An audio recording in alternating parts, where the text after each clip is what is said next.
The autumn sun filtered through the canopy of oak trees in Riverside Park, casting dappled shadows across the walking path where William Teff strolled beside his fiancée Jessica Monroe. Her manicured hand rested on his arm like expensive jewelry, beautiful, cold, and ultimately meaningless. The engagement ring on her finger caught the light, a flawless 2-carat diamond that represented everything his family demanded: alliance, power, legitimacy. Everything except love. "Your mother called again this morning." Jessica's voice cut through his thoughts, sharp and efficient as a business memo. "She wants to know if we've finalized the guest list for the engagement party. The Nakamoto family is expecting an invitation, and apparently the Chens are offended they haven't received theirs yet." William nodded mechanically, his expression carefully neutral, the mask he'd perfected over 32 years of living a double life. His dark eyes scanned the park with automatic vigilance, the trained awareness of a man who'd made too many enemies in his family's criminal empire. Children's laughter echoed from a playground nearby. Families scattered across the grass. Couples walking hand in hand. Normal people living normal lives, something he'd sacrificed 4 months ago. Then he saw her. Time stopped. His heart slammed against his ribs so hard he wondered if Jessica could feel it through his suit jacket. There, near a park bench in a secluded area where young families gathered, was the woman who'd haunted every empty moment of the past 4 months. Esther Lee. Her dark skin glowed in the afternoon light, natural hair pulled back in a colorful wrap, wearing simple jeans and a yellow sweater that made her look like sunshine incarnate. She stood watching 3 toddlers playing in the grass nearby, her smile soft and genuine, the smile he'd destroyed when he'd chosen duty over love. But it was the children that made his world tilt off its axis. 3 identical little faces, maybe 8 months old, maybe 9, all concentrated on stacking blocks with the serious determination only small children possessed. Mixed features, Korean eyes in faces that bore Esther's beautiful bone structure, her full lips, her warm complexion. One of them, a little boy, looked up at a passing bird, and William's breath caught in his throat. Those were his eyes looking back at him. His nose, his stubborn jawline. The math was simple and devastating. 4 months since he'd ended things. But these children were older. Much older. Which meant when he'd sat on her couch and delivered his rehearsed speech about wanting different things, when he'd broken her heart because his father demanded it, Esther had been. Oh God, she'd been pregnant. Esther's gaze found his across the distance, and her entire body went rigid. The smile vanished from her face, replaced by something that looked like fear mixed with fury. For a heartbeat, they stared at each other across 4 months of silence and lies and unbearable loss. Then she moved toward the children with protective urgency, gathering them close. William took a step forward, his hand already releasing Jessica's arm. His vision tunneled, focusing on those 3 little faces, those 3 pieces of his heart he never knew existed. His lungs forgot how to pull in air. His chest constricted. The world spun. His knees buckled. And William Teff, feared underboss of the Korean-American syndicate, the man who'd faced down rival gangs and federal investigations without flinching, collapsed onto the paved path like a puppet with cut strings. The last thing he saw before darkness claimed him was Jessica's face. Not concerned, not alarmed, just coldly calculating, her eyes assessing him the way someone might evaluate a damaged product. She looked down at his unconscious body for exactly 3 seconds. Then she turned on her designer heel and walked away, her phone already pressed to her ear, her voice carrying back to him in fragments. "Daddy, we have a complication." In his fading consciousness, William felt hands on his chest, not Jessica's perfectly manicured fingers, but strong, capable hands that smelled like cocoa butter and vanilla. Esther's hands. The woman he'd abandoned was saving his life while his fiancée walked away without a word. And somewhere in the distance, he heard 3 small voices asking in confusion, "Why did the tall man fall down, Mama?" His children. The children he never knew existed. The family he'd destroyed before he even knew they were his to protect. Heartbreak. If this story is hitting you in the feels, don't forget to like and subscribe for the next chapter. Drop a comment telling me, should William fight for his family or respect Esther's boundaries? Your thoughts fuel these stories. Heartbreak. William came back to consciousness with the taste of copper in his mouth and the sensation of rhythmic pressure against his chest. His eyes fluttered open to find Esther's face above his, tears streaming down her cheeks as she performed CPR with the fierce determination of someone fighting death itself. "Come on," she whispered, her voice breaking. "Come on, breathe. Please breathe." He gasped, sucking in air, and her hands stilled. For a moment, they simply stared at each other, 4 months of silence and pain compressed into a single breath. "Slow," Esther commanded, her nurse's training taking over despite the tremor in her hands. "Breathe slowly. You had some kind of panic attack or cardiac episode. We need to get you to a hospital." William's gaze shifted past her shoulder to where an elderly woman stood with 3 toddlers, keeping them distracted with animated gestures. 3 identical pairs of eyes, his eyes, watched him with innocent curiosity. "No hospitals," he managed, his voice raspy. He pushed himself upright despite Esther's protests, ignoring the way the world tilted. "Esther, the children." The warmth drained from her face instantly, replaced by a protective wall he'd only seen once before, the night he'd sat on her couch and destroyed both their futures with carefully rehearsed lies. "They're mine," she said, her voice hard as steel. "That's all you need to know." But William's mind was already racing through the mathematics of devastation. Esther looked healthy, strong, no signs of recent pregnancy. These children were older. 8 months? 9? His brain scrolled backward through their relationship timeline, counting weeks and months, remembering the last time they'd been together before his father's ultimatum, before the serious talk about duty and empire and suitable marriages. The calculation aligned with brutal precision.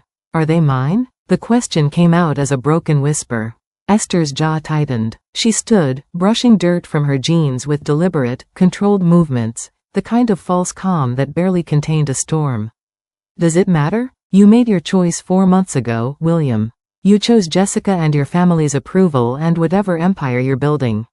These are my children. I've raised them alone, and I'll continue to raise them alone." She turned toward the elderly woman, offering a grateful smile that didn't reach her eyes. "Thank you so much, Mrs. Chen. I can take them now." William watched, paralyzed, as Esther gathered the triplets. The boldest one, a little boy, reached for her hand with complete trust. A little girl clutched a worn stuffed elephant against her chest. The quietest one toddled on uncertain legs, his solemn face a mirror of William's own childhood photographs. 3 lives he never knew existed.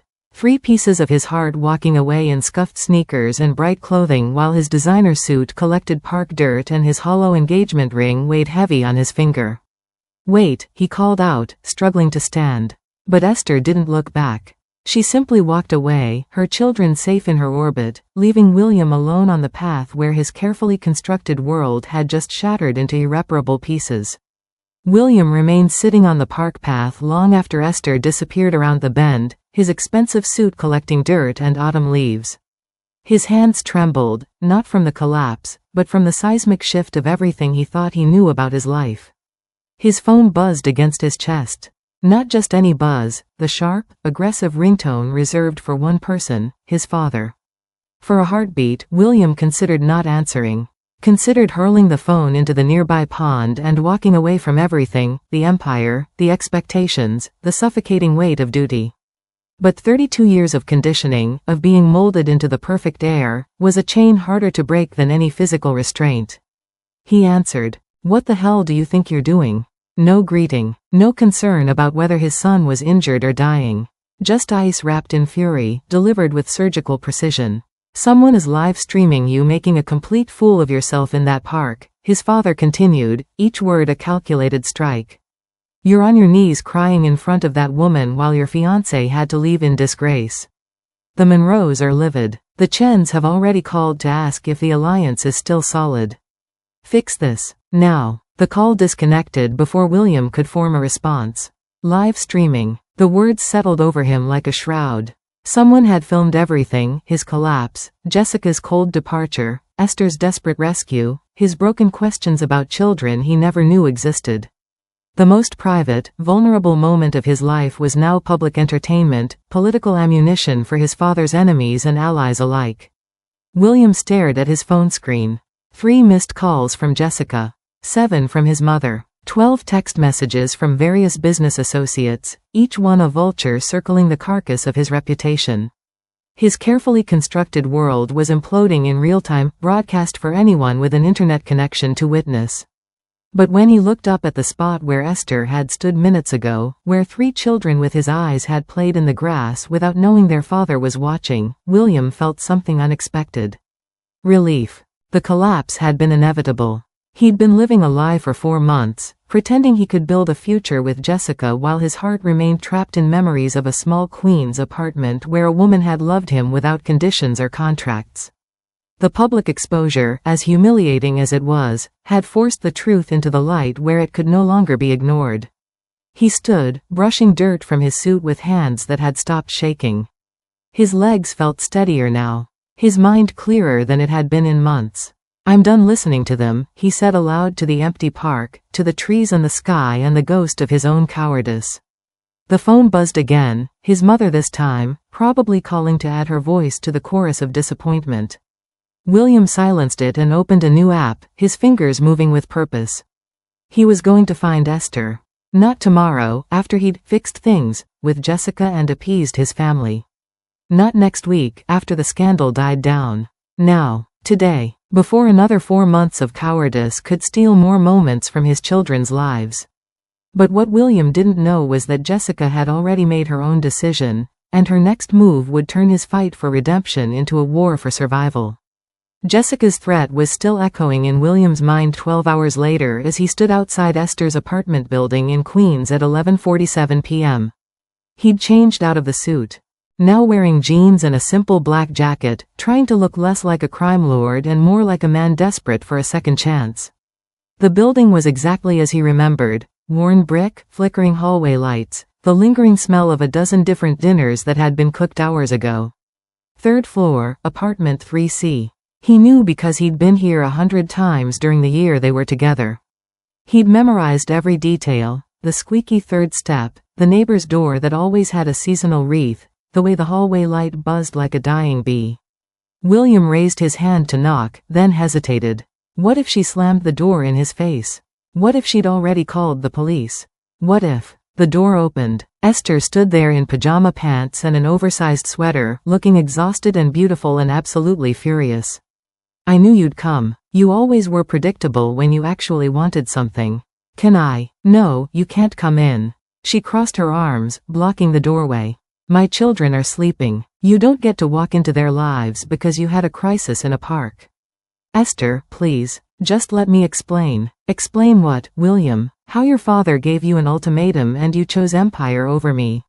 How you've been dying inside for 4 months." Her voice was sharp enough to cut. "Do you know what the worst part was? It wasn't that you left. It was that you lied." She gestured behind her to the worn couch visible in the small living room. "You sat right there and told me you didn't love me anymore. That we wanted different things. You made me believe I'd imagined everything between us. I was trying to protect you," William said desperately, his voice breaking. "From what? From your family?" Esther's laugh was bitter and broken. "William, I was already pregnant. I was already in this world whether you admitted it or not.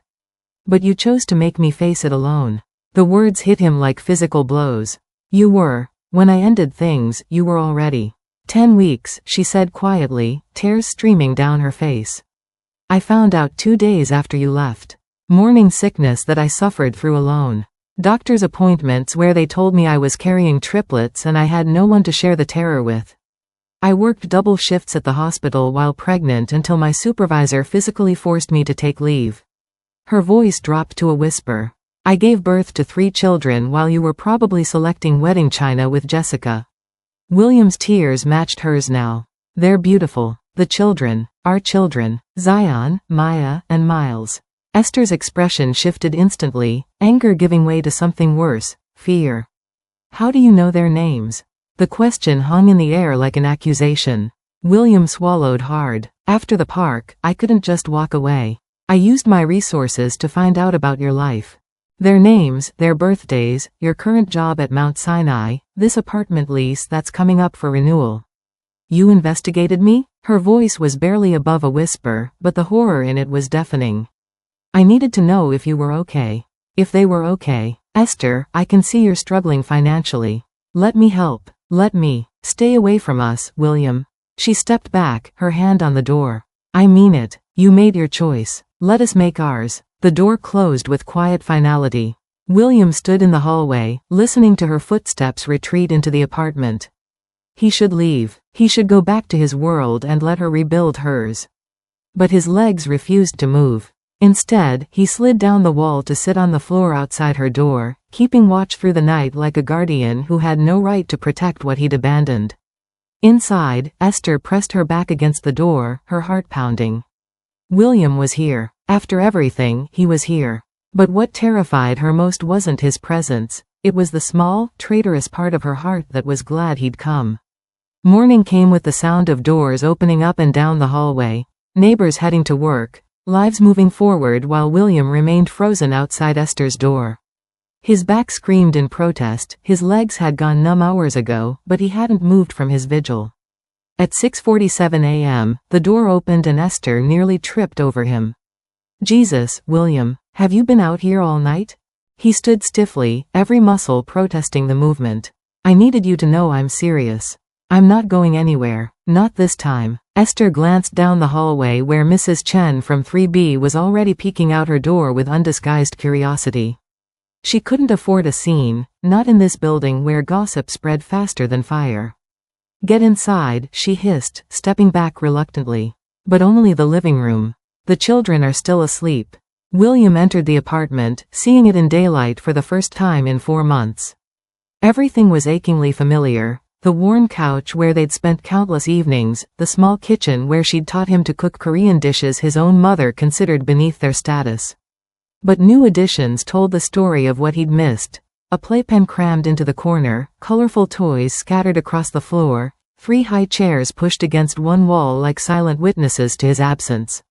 Say what you came to say, then leave, Esther demanded, arms crossed protectively over her chest. William took a breath that felt like swallowing glass. I never stopped loving you. Every single day for the past 4 months has been hell without you. I wake up next to Jessica and think about you. I sit through business meetings and remember the way you laugh. I'm engaged to a woman I don't love because I was too weak to fight my father. The confession poured out of him. His father's ultimatum, the threats about what would happen if William chose, unsuitably, the calculated political marriage to Jessica Monroe that would expand the family's legitimate business empire. He explained how leaving Esther had been presented as protection, keeping her safe from his dangerous world. But I realize now it was just cowardice, William continued, his voice breaking. I should have fought for you. I should have fought for us. I didn't know about the pregnancy. I swear I didn't know, but that doesn't excuse what I did. I broke your heart because I was afraid. Esther's expression flickered between anger and something that looked dangerously like hope. Do you know what it's like to love someone who chooses everything else over you? Every single time? Your family's approval, your father's business, your political alliances. I was never going to be enough, William. I was never going to be the right choice. Mama? They both froze. A little boy stood in the bedroom doorway, rubbing his eyes with small fists. He looked at William with curious confusion, his head tilted in that universal gesture of childhood inquiry. Who's the tall man? William's breath caught in his throat. This was Miles, he knew from his research, from the birth records he'd accessed. His son, his child, staring at him like a complete stranger. William's voice shattered on the words. I'm a friend of your mama's. Miles considered this with the serious contemplation only toddlers possessed, then toddles over to Esther and raised his arms to be picked up, seeking safety in the familiar. She lifted him immediately, settling him on her hip while he buried his face in her neck. William watched his son choose someone else, choose the safety of his mother over the stranger who shared his eyes, and the pain was exquisite and entirely deserved. But what William didn't see was the manila envelope that had been slipped under Esther's door during the night, an envelope from Jessica's lawyers that would turn his plea for forgiveness into a fight for his children's future. Don't miss what happens next. Smash that like button and subscribe to see if William can truly change, or if his past will destroy his second chance. Comment below. Team Esther or Team William? Let's discuss. The manila envelope sat unopened on Esther's kitchen counter for 3 days before she finally found the courage to read it. By then, 2 weeks had passed since the park incident, and William had become a ghost haunting the edges of her life. He'd developed a routine that was as predictable as it was heartbreaking. During the day, he played the dutiful heir, attending meetings, signing documents, maintaining the facade of his engagement to Jessica. At night, he slipped away from his family's estate to her queen's apartment, arriving after the triplets were asleep and leaving before dawn could expose his presence. Esther hadn't forgiven him. She'd made that brutally clear. But she'd allowed supervised visits with strict boundaries. He could be in the apartment, but only while she was present. He couldn't wake the children. He couldn't make promises he might not keep. Tonight, like every night for the past 2 weeks, William sat at her tiny kitchen table while she meal prepped for the week ahead. Not cooking for him, she insisted. Just doing what needed to be done while he happened to be there. They'd developed their own careful dance. They didn't talk about the past or the future. They existed in a strange, suspended present where William watched her chop vegetables with practiced efficiency and occasionally offered to help, offers she consistently refused. Where he listened to her hum old songs while stirring pots. Where the familiar rhythm of her movements slowly unknotted the tension that lived permanently in his chest. "You should go home," Esther said without looking at him, her knife moving through carrots with mechanical precision. "Jessica will notice. She already has." William's voice was flat, emotionless. "She doesn't care where I am as long as I show up for public appearances." The admission hung in the air like smoke. Esther finally turned to look at him, really look at him, and saw what the past 2 weeks had done. Dark circles shadowed his eyes. He'd lost weight his frame couldn't afford to lose. He held himself like a man barely surviving, like someone drowning in slow motion. "Why are you really here, William?" He didn't have a good answer. Or maybe he did, but it was too raw, too honest to speak aloud. "Because this kitchen feels more like home than the mansion I live in. Because watching you cook is the only time I can breathe. Because I'm drowning and you're the only solid ground I've ever known." Instead, he said quietly, "Can I meet them? Properly? Not as the tall man, but as their father?" Esther set down her knife with controlled precision. "They're 2 years old, William. They don't understand father. They understand mama, and safe, and home. What happens when you introduce yourself and then disappear back into your other life? What happens when your family demands you choose them over us again?" The fear in her voice was palpable, not fear for herself, but for Zion, Maya, and Miles. They'd built a stable, loving world without him. Letting him in meant giving him the power to destroy them all over again. "I'm done choosing them over you," William said, his voice raw with conviction. "I know you don't believe me yet. But I'm going to prove it." Esther studied his face for a long moment, searching for something. Finally, she picked up a bowl and a spoon, crossing to where he sat. She placed them in front of him with a soft thud. "Make yourself useful. Those potatoes need mashing." It wasn't forgiveness. It wasn't even acceptance. But it was the first time in 2 weeks that she'd allowed him to be part of her process instead of just an observer. William took the bowl like it was something precious, and for the next hour, they worked side by side in comfortable silence. When he left at 2 a.m., Esther walked him to the door, another first. "Same time tomorrow?" William's heart stuttered. "Tomorrow? The kids have a doctor's appointment at 10. If you want to be their father, you should probably be there." But neither of them knew that Jessica had already set her own plan in motion, and the doctor's appointment would become a battlefield neither of them saw coming. Jessica's plan had already been set in motion, but William remained blissfully unaware as he stood outside the pediatrician's office at 9:45 a.m., his palms sweating despite the cool morning air. When Esther arrived with the triple stroller, she gave him a look that was equal parts warning and invitation. "This is Mama's friend William," she told the children, her voice carefully neutral. The triplets reacted as differently as 3 children could. Zion, the boldest, immediately demanded, "Tall man. Up, fishies." He pointed at the aquarium in the waiting room with the imperious authority of a tiny emperor. William lifted him carefully, too carefully, and nearly lost his grip. Zion squealed with delight at the wobble, completely fearless. Maya hung back, clutching Esther's leg, peeking at William with eyes that were simultaneously curious and suspicious. When he crouched down and tried to make her laugh with a funny face, her bottom lip trembled and tears welled up. "I'm sorry," William said quickly, feeling like he'd failed some crucial test. "I didn't mean to." But Miles, the quietest of the three, simply stared at William with an intensity that felt like the child was looking directly into his soul, seeing things William had tried to hide even from himself. The waiting room became William's crash course in fatherhood. He learned that Zion responded to everything with enthusiasm but had the attention span of a goldfish. That Maya needed time to warm up, but once she did, her smile was sunshine. That Miles observed everything with careful, serious attention before making any move.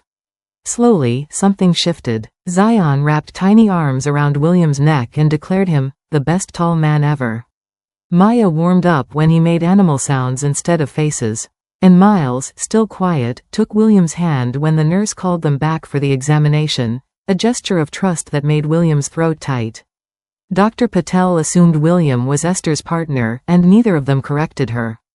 They sat together while she examined each child, and when she asked about family medical history, William provided information Esther had never had access to: heart conditions in the TEF line, allergies, genetic markers. Then Dr. Patel turned to Miles. "I want to discuss some developmental concerns," she said gently. "Miles is showing signs consistent with autism spectrum disorder. He's speech delayed, avoids eye contact with most people, and has specific sensory sensitivities. I'd recommend early intervention services." Esther nodded, taking notes with steady hands, asking practical questions about resources and support. But William saw the tremor she was trying to hide. In the parking lot afterward, she finally broke. "I can't afford specialized therapy. My insurance doesn't cover it fully. I've been researching programs, but the waitlists are months long and the out-of-pocket costs." "I'll handle it," William said immediately. "Whatever he needs. The best therapists, the best programs. I can't let you do that." Her voice was sharp with pride and fear. "He's my son." William's voice cracked on the words, the first time he'd said them aloud. "Miles is my son. Zion and Maya are my children. Let me help them, please." Esther's resistance crumbled slightly. "Alone," she said firmly. "I'll pay you back." William agreed, knowing she wouldn't, knowing she couldn't, but understanding she needed to maintain some control over her life. As they parted ways, Esther loading the triplets into her worn Honda, William heading to his luxury car, Zion waved enthusiastically. "Bye-bye, tall man. Come play again." William waved back, his heart simultaneously full and breaking. But what neither of them saw was the black sedan parked 3 spaces down, its occupant photographing every moment of their interaction. Evidence for Jessica's lawyers that would arrive within 48 hours. The photographs arrived in a manila envelope at midnight, slid under Esther's door while William sat at her kitchen table 3 weeks into their fragile arrangement. But neither of them noticed the envelope yet. William had just arrived from what his father euphemistically called a family meeting, which really meant hours of psychological warfare about duty, loyalty, and the Monroe Alliance. His head pounded. His shoulders carried the weight of an empire he no longer wanted. His soul felt crushed under expectations he could never meet. Esther took one look at his face and didn't ask questions. She simply moved to the stove, pulling out ingredients with practiced efficiency. "Sit." William collapsed at her small kitchen table, watching her work. Garlic hit hot oil with a satisfying sizzle. Meat followed, browning quickly. The fragrant steam of rice filled the tiny kitchen. Korean comfort food. The dishes his own mother never made because they were too common, beneath their status. "You remembered," William said softly. "That you're always stressed and you never eat properly? Hard to forget." Esther's tone was light, but her movements were deliberate, careful. This was an act of care, whether she wanted to admit it or not. They'd developed a rhythm over the past 3 weeks. Esther talked about her day, Miles's breakthrough in therapy when he'd said, "Mama," clearly for the first time, Zion's adventures at daycare where he'd apparently organized a rebellion against nap time, Maya's growing vocabulary that seemed to expand hourly. William shared edited versions of his world, business deals, family tensions, nothing too dark or dangerous. "Jessica knows," William said suddenly, the words falling like stones into still water. "About the visits. She hired a private investigator." Esther's hands stilled on the ladle. What did she say? Earlier that day, Jessica had presented him with photographs, him entering Esther's building at midnight, leaving at dawn, playing with 3 children in a nearby park. Her ultimatum had been delivered with the cold precision of a surgical strike. End the affair, commit to the wedding, or she'd use her family's legal resources to destroy Esther. She threatened to have you arrested for extortion, William explained, his voice hollow. Claims you're blackmailing me with false paternity allegations. Her lawyers are already drafting papers to challenge custody, claiming you're an unfit mother using my children as leverage.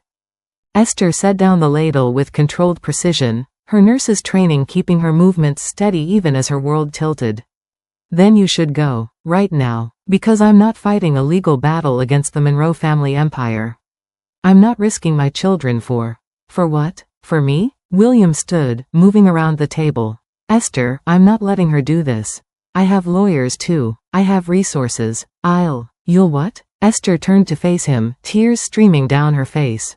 You'll protect us? Like you protected us 4 months ago when you walked away? Like you protected us when you chose your father's empire over your family? The argument escalated in fierce whispers, conscious of 3 children sleeping in the next room. Years of pain poured out. Esther's loneliness during pregnancy, William's cowardice, the fundamental betrayal that underlined everything. Then Esther said something that cut through all the noise. I loved you enough to let you go when you asked me to. I loved you enough to raise your children without demanding anything from you. Can you love me enough to actually fight for us? Not with words, William. With action? William's response was quiet but absolute. Watch me. He pulled out his phone and made 3 calls. First, his personal attorney. Begin paperwork for paternity acknowledgement and trust fund establishment. Second, the best family law firm in New York. Prepare to counter Jessica's legal threats. Third, a private security company. Immediate protection detail for Esther and the children. Esther watched him make these calls, her expression unreadable. When he finished, she served him the meal she'd prepared.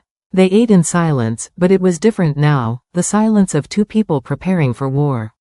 Neither of them saw the manila envelope under the door. Neither of them knew that Jessica's next move was already in motion, and it would strike where William was most vulnerable, his children's safety. The manila envelope remained unopened on Esther's counter when William arrived at 11 p.m. carrying a leather folder and a USB drive. His expression was grim, determined. This was not one of their usual midnight visits. I need to show you something, he said without preamble. Esther closed the door behind him, studying his face. Whatever he'd brought, it had cost him something. She could see it in the set of his shoulders, the tightness around his eyes. William placed the USB drive on her small kitchen table. I've recorded a full confession. Not just acknowledgement of paternity, but a complete statement about our relationship, the forced breakup, my family's coercion, and my intention to provide for our children. It's been notarized, witnessed by my personal attorney, and stored in multiple secure locations. He opened her laptop, inserting the drive with steady hands. If Jessica tries to claim the children aren't mine, this destroys that argument. If she tries to say you're blackmailing me, this proves otherwise. If my family tries to use social services against you, this establishes my willing acknowledgement and support. Esther sat down slowly, her heart pounding as the video began to play. William's recorded image appeared on screen, sitting in what looked like a lawyer's office. He spoke with calm precision, listing dates, facts, legal acknowledgments. He detailed their relationship, the pregnancy timeline, his father's ultimatum, the strategic engagement to Jessica Monroe. His voice was steady, professional, leaving no room for misinterpretation. But toward the end, his composure cracked. The morning I ended things with Esther Lee was the worst decision of my life, his recorded voice said, rawer now, more human.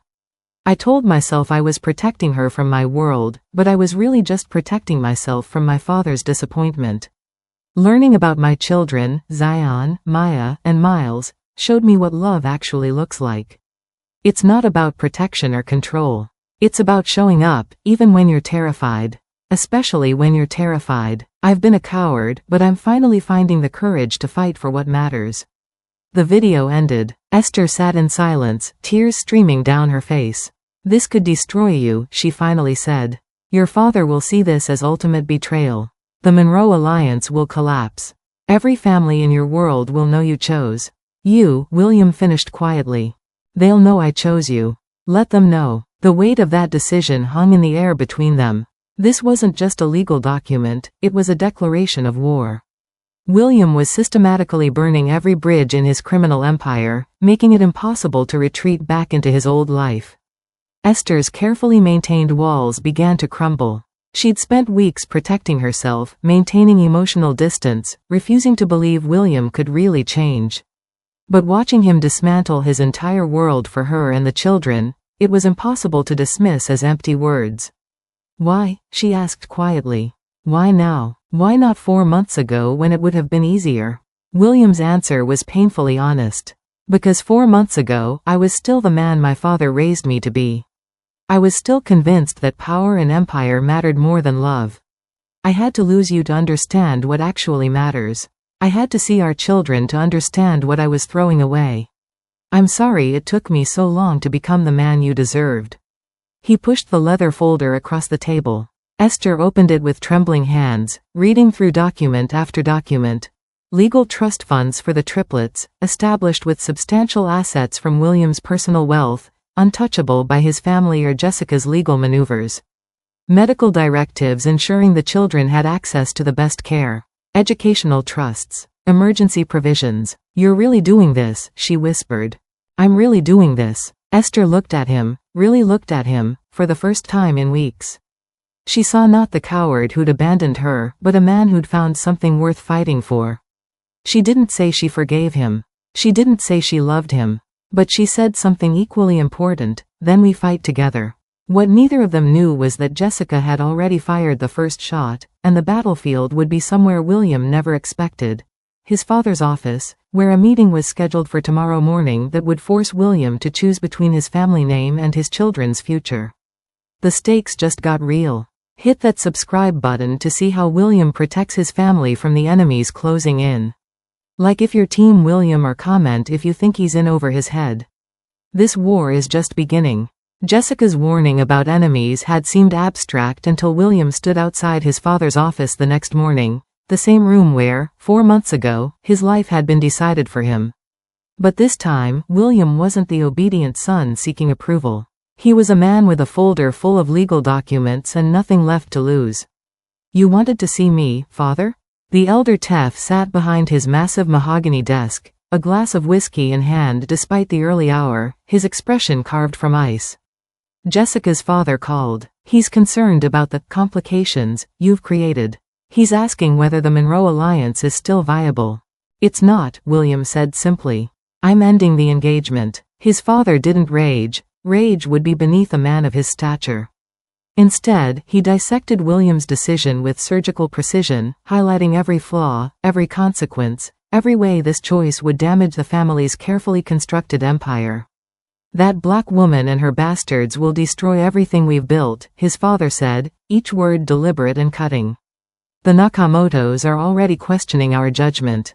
The Chens are reconsidering their partnership. You're throwing away decades of alliance building for what? Sentimentality? For my children, William corrected, his voice steady. Your grandchildren, if you care to acknowledge them. The power play intensified. William's father leaned back in his chair, studying his son with the same cold assessment he'd give a business proposition. I'll offer you a compromise. Keep Esther as a mistress. Maintain the Monroe marriage for appearances. Provide financial support for the children discreetly. It's the practical solution that maintains both family and empire. William's response was to place the leather folder on the desk with a soft thud. I've already filed these. They're public record as of this morning. Everyone knows about Zion, Maya, and Miles. Everyone knows I'm choosing them over your empire. For the first time in William's life, he saw his father genuinely surprised. Not angry, surprised. The old man had assumed William would negotiate, would find middle ground, would ultimately bend as he always had. You're making a mistake, his father said quietly, and the lack of anger was somehow more frightening than rage would have been. This world doesn't forgive weakness. Those children you're so eager to claim? You've just made them targets. Every enemy I've made will see them as leverage against you. Every rival will see them as a vulnerability to exploit. William had anticipated this. That's why I've hired personal security for them. 24-hour protection, best in the industry. Any attempt to threaten them will be met with overwhelming force. You taught me to protect what's mine, father. I'm protecting my family. His father's laugh was bitter and brief. Then you're on your own. The family's protection ends today. Don't come crying to me when Jessica's lawyers destroy you or when your enemies come calling. William stood, straightening his jacket with deliberate calm. I wouldn't dream of it. He was halfway to the elevator when his phone rang. Esther's name flashed on the screen, and something in the urgency of the ringtone made his heart stop. William. Her voice was controlled panic, the kind of forced calm she used in medical emergencies. Someone's been following me. A black car. It's been outside the daycare for 2 hours. The staff noticed it too. William's blood ran cold. His father's warning, "You've just made them targets," echoed in his mind with devastating clarity. He'd been so focused on legal battles and family confrontations that he'd underestimated how quickly his enemies would mobilize. Lock the doors, he commanded, already running for his car. Don't leave the apartment. I'm sending the security team now. But as he reached his vehicle, William saw something that made his heart stop. A photo message from an unknown number. 3 children playing in a daycare yard. His children. And a caption that read, "Such beautiful targets. Shame if something happened to them." The war he'd declared had officially begun, and his children were already in the crosshairs. The threatening photo had been sent 72 hours ago, and in that time, Esther's modest Queens apartment had transformed into a fortress. William's security team had arrived within 20 minutes of his call, 4 professionals who swept the building, installed cameras at every entrance, and established a protection rotation that never left the family vulnerable. The black car that had been following Esther disappeared, but the threat remained like smoke in the air. The triplets didn't understand why strange men in dark suits were always nearby. Zion thought they were cool robots, and tried to climb on them. Maya was frightened, hiding behind Esther whenever one of them moved. Miles refused to leave his mother's side, his small hand clutching her leg with desperate intensity. William had moved in temporarily, sleeping on the couch, coordinating with security, trying to maintain some semblance of normalcy for children too young to understand why their world had suddenly filled with weapons and watchers. Esther watched him transform from businessman to protector. He was up at dawn checking perimeter reports, stayed up until midnight reviewing security footage, barely slept more than 3 hours at a stretch. "This is what your world looks like," Esther said one night after the children were finally asleep. "This is what I was protecting them from." William's investigation into the black car had yielded results he'd expected but hoped against. His contacts traced it to a private security firm frequently used by the Monroe family. Jessica wasn't just threatening legal action, she was conducting surveillance, gathering evidence, preparing for a comprehensive assault on Esther's custody. The breaking point came on day 3 when a social services investigator showed up unannounced, clipboard in hand, claiming anonymous reports of unsafe living conditions and unstable parenting.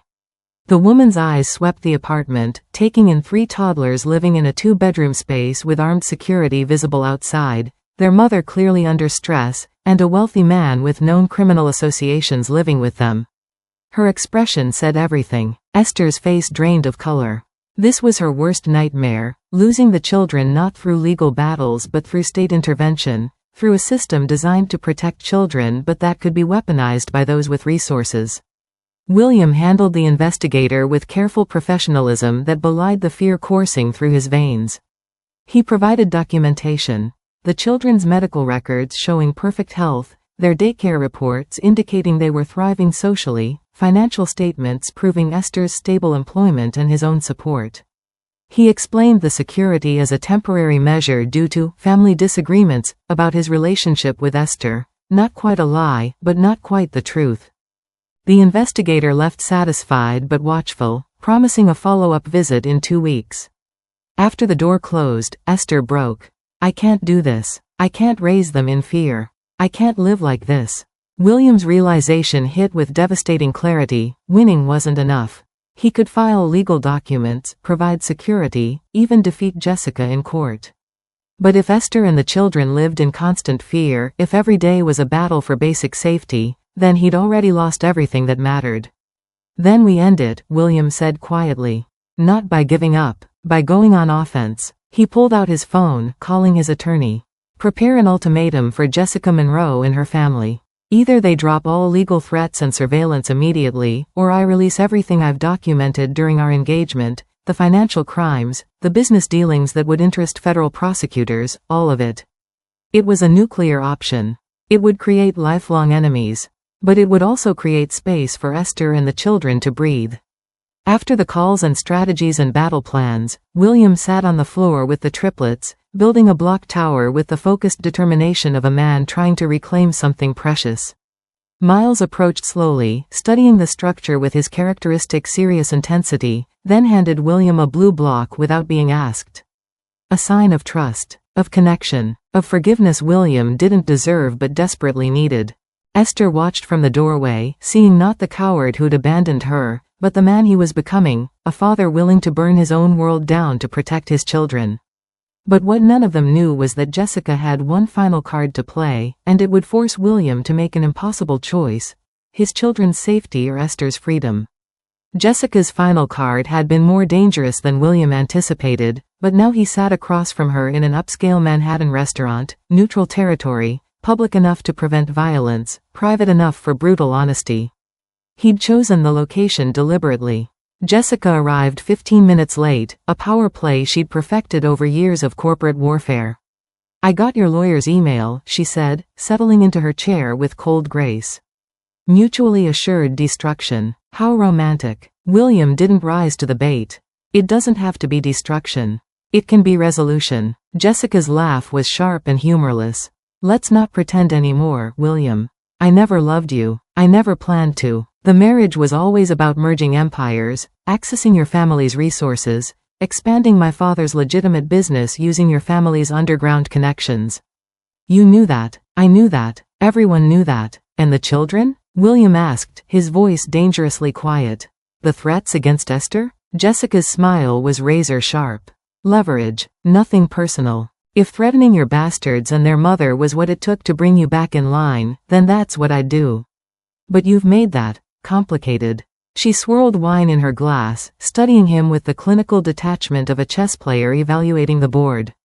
William's evidence of her family's crimes was substantial: financial irregularities, money laundering through legitimate businesses, connections to offshore accounts that would interest federal prosecutors. But more importantly, the public nature of his paternity acknowledgement meant that any continued harassment of Esther would be traced directly back to Jessica.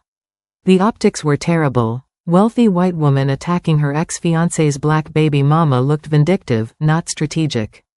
So we have a stalemate, Jessica observed. No, William corrected firmly. We have a resolution. You walk away from Esther and the children. I walk away from you. We both pretend the engagement was a mutual decision to part ways. Your family saves face. Mine deals with the consequences of my choices. Everyone moves on. Jessica considered this, her expression unreadable. And if I refuse? If I decide I'd rather burn everything down than let you have your happy ending? William leaned forward, his voice steady and absolute. Then I release everything. Your family goes down. My family's reputation suffers. But my children still have their trust funds, their security, and a father who chose them. What do you have, Jessica? What are you willing to sacrifice just to hurt me? For the first time since he'd known her, Jessica looked genuinely uncertain. She'd built her entire strategy on William being the obedient heir, the dutiful son who would always choose empire over emotion. She'd never planned for him to actually walk away, to burn his own world down for something as intangible as love. You've changed, she said finally, and there was something almost like grudging respect in her voice. The William the first agreed to marry would never have burned his own world down for love. That William doesn't exist anymore. Jessica stood, smoothing her designer dress with practiced elegance. She paused at the table, looking down at William with an expression he couldn't quite read. That woman, Esther, she must be something special to turn you into someone with a spine. She is. Then I suppose congratulations are in order. Jessica's smile was bitter but genuine. I'll have my lawyers draft the formal dissolution of our engagement. My father won't be pleased, but he'll survive. We'll spin it as mutual incompatibility, prior commitments, whatever sells the narrative. As Jessica walked away, just as she'd walked away that day in the park when William collapsed, he felt the weight of 4 months lift from his shoulders. She was gone. The threat was neutralized. His family was safe. His phone buzzed with a text from Esther. Miles asked when "tall man" is coming home. I told him soon. Don't make me a liar. William's response was simple, on my way home now. Home. Not to the Teff estate. Not to empire and power. Home to a cramped Queens apartment with 3 toddlers and a woman who made him want to be better than he'd ever been. But as William left the restaurant, he didn't see the figure watching from across the street, his father's most trusted enforcer, sent to deliver one final message that would test William's resolve in ways he never imagined. This is it, the final chapter. Hit that subscribe button to get notified about our next epic story. Like if this journey broke your heart and put it back together.